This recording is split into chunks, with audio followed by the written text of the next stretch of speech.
everybody, this is me, Angela, and this is Mommy Angela. I'm Mommy Amor. Okay. And we Yeah, you're right. Hi guys, so today is November 6, 2024, Wednesday. So for the last few days, alam nyo naman na nagsarado na mostly ang mga hotels. So konti lang na kabayan natin ang naiwan sa hotel kasi nga malamig na, naka-hat na ako, naka-jacket na ako kasi taglamig na talaga. So ang mga naiwan na lang na bukas na hotel ay yung mga nasa city. Tapos may kaunti lang tayong mga kabayan na nagtatrabaho ngayon sa hotel as caretaker dun sa mga island. So alam nyo naman, nakikita nyo naman siguro sa Facebook post na halos lahat sila is naghahanap na talaga ng winter job. So madalas tinatanong nila sa akin kung ano ba talaga ang dapat gawin ngayong winter. Bakit maraming hindi gustong umuwi at saka marami ring gustong umuwi.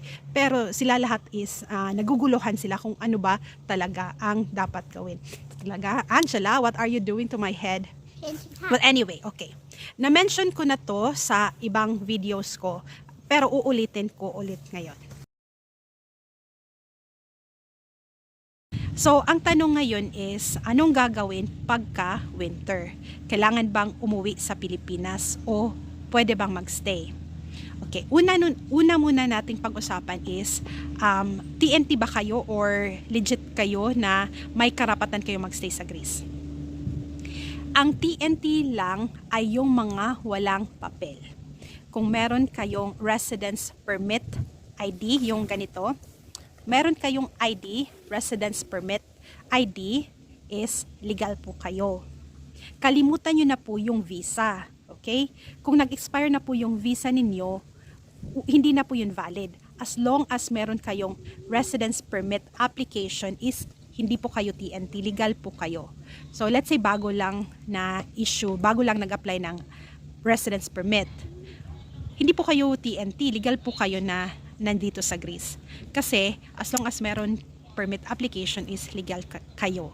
So una, para umuwi sa Pilipinas is kailangan nyo ng ID. Kung wala kayong ID is kailangan ng VVOC or certificate na meron nga kayong residence permit ID application. Yung iba nagtatanong kung kailangan ba nilang mag-apply ulit ng visa para makabalik sa Greece. Hindi na po kailangan.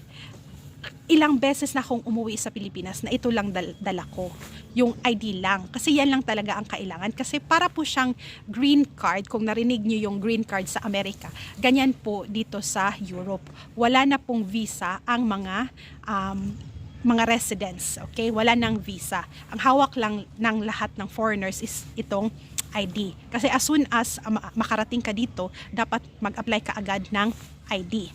Okay, so again, pwede po kayong umuwi sa Pilipinas as long as meron kayong ganito or meron kayong VVOC or Certificate of Residence Permit application. Para lang makasigurado is magdala po kayo ng employment contract.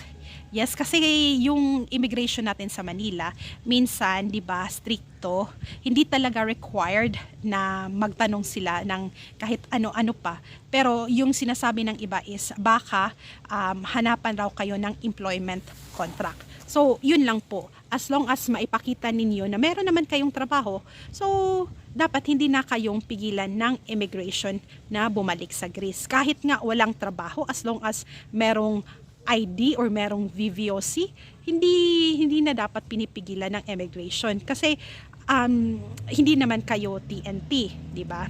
So panindigan nyo po, maging lakasan nyo po yung loob ninyo, nakausapin yung immigration. Wag po kayong matakot sa immigration kasi meron po kayong karapatan na bumalik sa Greece as long as meron kayong residence permit ID application.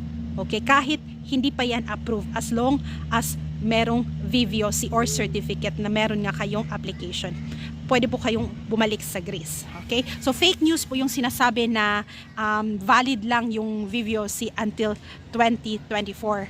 Hindi po yun totoo kasi hindi po nag-i-expire ang VVOC as long as hindi rejected yung application ninyo. Another thing naman na gusto kong i-discuss ay kung pwede bang or kailangan bang mag-exit sa ibang Schengen or kailangan ba talagang umuwi sa Pilipinas. Okay. kailangang umuwi sa Pilipinas kung wala kayong trabaho. Kasi bakit naman kayo mag-stay sa Greece kung wala kayong trabaho? Ang laki ng gasto sa pagkain at sa renta, so mas better na umuwi sa Greece kung walang trabaho. Legal ba na pwede kayong magtrabaho sa iba? Hindi po yun legal kasi yung residence permit application nyo po is para lang po sa pagtatrabaho nyo sa hotel na sponsor nyo. Diba? Nakapunta kayo sa Greece para magtrabaho dyan sa hotel. Kailangan nyo pong bumalik dun sa hotel ninyo during summer. So, hindi po kayo legal na pwede magtrabaho sa iba. Pero, pwede po kayong mag-part-time job. Yes, part-time job. Yung mga pwede kayong magtrabaho, maglinis sa bahay, yung mga undeclared, yung mga hindi kailangan na i-register sa government, yung mga ganun po na trabaho, yung mga maliliit lang na trabaho. Pero hindi po kayo pwedeng, let's say, magtrabaho ulit sa malaking company or may nagtatanong pwede ba silang magtrabaho sa airport. Of course, hindi po kayo pwedeng magtrabaho sa airport kasi legit po na company sa airport at saka kailangan po yun ng registration ulit na nagtatrabaho kayo sa airport. So, hindi po yun pwede kasi kailangang ipa-cancel ulit yung naunan ninyong residence permit sa hotel. Hindi po kayo dapat maghanap ng ibang company na malalaki kasi kailangan nila mag-apply ulit ng residence permit sa bagong company. Kasi kung meron naman kayong residence permit application, bakit nyo pa ipapa-cancel yung seasonal permit niyo para magtrabaho sa iba? Diba? Kasi maganda naman po yung trabaho ninyo sa hotel. Ang laki nga ng sahod. Malaki talaga ang sahod ng hotel kaysa sa iba. Diba? Yung mga nakakapagtrabaho sa farm, yung mga strawberry picking or olive picking, is maliit lang po sahod nila, 900. Hindi pa nga libre yung pagkain at saka hindi maganda yung sitwasyon nila sa tinitirhan nila na accommodation. Libre nga yung accommodation pero hindi naman maganda yung accommodation. So, mapapagastos pa rin. So, mas maganda talaga na bumalik sa hotel kasi sa hotel, maganda yung accommodation, libre pa yung pagkain. Diba? So, bumalik po kayo dapat sa hotel at pagdating ng summer. So, another naman is yung mga gustong magpunta sa ibang Schengen. Sa tingin ko naman, bakit kayo pupunta sa ibang Schengen countries kung wala kayong kaibigan or kapamilya na tutulong sa inyo na maghanap ng trabaho, di ba? Ina-advise ko lang yung mga kabayan natin na magpunta sa ibang Schengen kung meron silang kaibigan or kapamilya. Kasi magkatulad lang naman, maghahanap kayo ng trabaho, maghahanap kayo ng bahay, hindi dyan na lang kayo sa Greece, di ba? Bakit pa kayo lilipat sa ibang bansa at maghahanap? Kasi kung hindi kayo makahanap ng trabaho sa Greece, bakit nyo naiisip na mas madaling makahanap ng trabaho sa ibang bansa kung walang tutulong sa inyo? At least, kung andito na kayo sa Greece at dito kayo maghahanap, wala nang ibang problema. Mas madali yung sitwasyon, diba? Isipin nyo na lang na pag lumipat kayo ng ibang bansa tapos wala talaga kayong idea, di ba back to zero kayo, mas pahihirapan nyo yung sarili nyo, mas maraming mga negative na mangyayari sa buhay ninyo. So, advice ko sa inyo, kung wala kayong kaibigan at kapamilya, dyan na lang kayo sa Greece maghanap ng trabaho. Tapos, kung wala talagang mahanap na trabaho, within 1 month, sa tingin ko is 1 month is enough para sumugal na maghanap ng trabaho.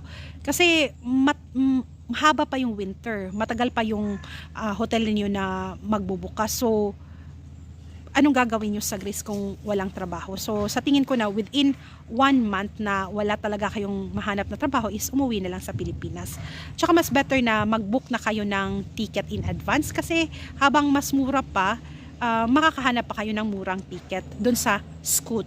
SCOOT. Yan po yung pinakamurang airline na pauwi sa Pilipinas. Meron rin na-try ako before yung Saudia. Mura rin yung Saudia, pero mas preferred ko sa Scoot kasi yung Scoot is merong direct flight papuntang Davao at Cebu. So, yun lang po. Kung meron po kayong ibang tanong, i-address ko na lang po sa susunod na video. Please comment your questions below. And salamat sa panunood at kita-kita tayo sa susunod na video. Ingat po kayo parate.